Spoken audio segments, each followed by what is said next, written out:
Hi, it's Jack and Noah. We talk about all things spiritual and stylish and how we manifest the world around us. We just watched a beautiful segment of an Abraham Hicks video. Do you want to describe The flower segment. Yes. You would know if you've been to Edinburgh. Why don't you share what happened? So someone had left flowers in between the segment of refreshment at the seminar. And she's talking to this man, and this man is like, well, do I really get to feel my way through my preferences? Do I really like this ice cream, or was it the feelings that convinced me that I like this ice cream? And they're going at it for maybe 45 minutes. Long time. And then Abraham goes and grabs these flowers a girl left for them. She's like, ooh, feel this. And the life force, the source, and they give plenty of words. And they also say the words are needlessly spent on describing the experience. The point that she got across, because the guy was very all over the place and very too verbal. And I say that as somebody who tends to be very verbal. But her whole point was that words sometimes miss it. And the example she was using, these beautiful flowers, if you talk about it too much, you're missing just the being and the experience. And I think that's such a lesson for modern life, just to really sit in these beautiful moments and to be very present. And I thought it was very much about gratitude. Did you feel that? I felt it was more about being. Gratitude feels like an after appreciation. It's like I was so grateful for the experience. I feel like for me, gratitude is a very anchoring thing. It makes me very present. It's like a breathing exercise because I'm just focusing on what's happening in that moment. And it's all good. I'm not wanting anything else. I'm just grateful for that, whatever simple thing is happening. And I think for me, that's very healthy. I thought the difference between appreciation and gratitude is just the acknowledgement that it already happened. Like you can appreciate now. I appreciate this camera. I appreciate you. And I can do that now. But when I say I'm grateful for you, it's like, it feels separate. Like a past tense? Uh-huh. I totally see what you're saying. And that's I don't see it as past tense. And also, when you get to the point that time is a construct, so maybe they're just different words for the same thing. I think appreciation and gratitude could be used interchangeably. This is some of that. We're wasting our time describing it. That's it. Just it's a good feeling. We're feeling grateful. We're feeling appreciation. And we're missing the point. Yeah, and it's like just being here. Yes. And things are good. And we are so blessed. I mean, look at where we are in history. Like, we live in an era that people can only dream of. We're healthy. We have unbelievable health care. We have air conditioning. We have all kinds of things that for generations people didn't have. What I like doing is really being in that appreciation place and having the feelings expanded in my own mind. It's when I focus on that, or we focus on it together, I find it very calming and an easier place to manifest from. I mean, we're always manifesting, an easier place to naturally manifest something positive. Be deliberate from. Yes.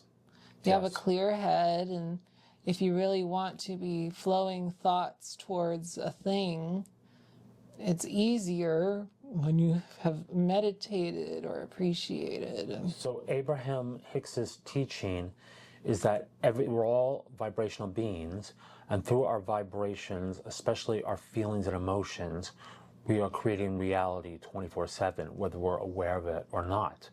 And so her teaching is let's be deliberate. Let's choose the wanted versus the unwanted. And so when we're talking about being grateful, being in appreciation, We're talking about moving towards that consciousness of deliberately creating. What I'm really learning is that I'm a lazy thinker. I'll just turn something on and it'll be like a non-resistant thing. It'll be like kittens and baby ducks, and they're very sweet, and I am offering a beautiful feeling when I'm looking at these things. I'm just slowly turning into the more deliberate thinking and feeling than just cruising on kittens. But I think you're doing the work, and she talks about this, that you don't, let's say we want to manifest a big thing, a big money thing, or business thing, or whatever, something very tangible, that the way to get there is to feel good. And it doesn't have to be good feelings about that specific thing. It can be good feelings about everything. So when Noah is talking about funny little videos or kittens, he feels good.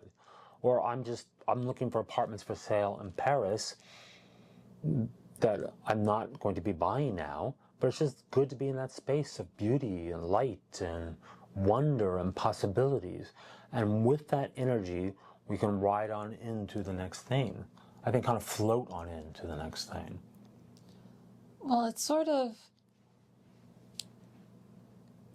though I might not be a deliberate thinker, I am a deliberate feeler.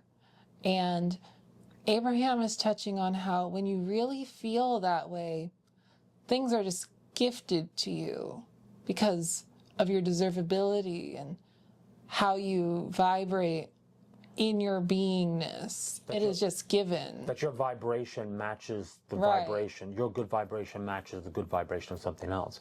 And I would say you are a very deliberate creator. You just have your own processes, and they're lovely. They're light and joy-filled and angst-free and pure. And I've seen you get great results. I've seen them too. You know, and I think that's okay. I think we're a good team because I can be very serious and intense and very real world thoughtful and practical and very successful in that. But you have this energy that just lifts everything up, that makes all that possible, that, together we're a good team doing that. Well, I couldn't be here without you. Same. We couldn't do anything without each other. And to find that rhythm with whoever you're creating with, it's so powerful. It's so much better than creating on your own, although you certainly can create it on your own. What words would you like to share with people? Just being. Do more of that. Yeah, be happy. Be happy. Be happy. Be grateful. And don't focus on all the crazy stuff going on in the world. You don't need to. Like, you focusing on it is not going to make it any better. Focus on beautiful things that speak to you, that put you in a good place. This is our life right now. And so not just the big event, whatever happens, not the big vacation or buying the house or the apartment in Paris or whatever it is for you. Right now, whatever you're experiencing, and that's what she was talking about with these flowers. Right now, just experience the flowers and experience each day. And then you string the days together, you have a beautiful life. There is an after that I'm remembering that it was after another segment of refreshment, and Esther is thinking, how do I feel the way Abraham felt when I'm holding these flowers? And Esther can tune to Abraham and feel it through them, but there is a difference of just doing it on your own. And that's what we should be reaching for. And I think we can all tune, meaning, how would you describe tuning for people? Tuning is setting your boat in the stream, Yes. submitting yourself to the law of attraction to compile more thoughts that you can receive. She talks about putting your boat downstream and just going with the current, not against it. Row your boat gently down the stream. And go with the flow of life and look for matches.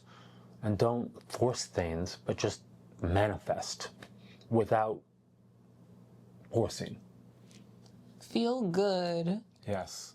and a manifestation will be given you. Absolutely. We've seen it many times. And we look forward to hearing about your manifestations. It's going to happen. Let's keep in touch. Comment down below.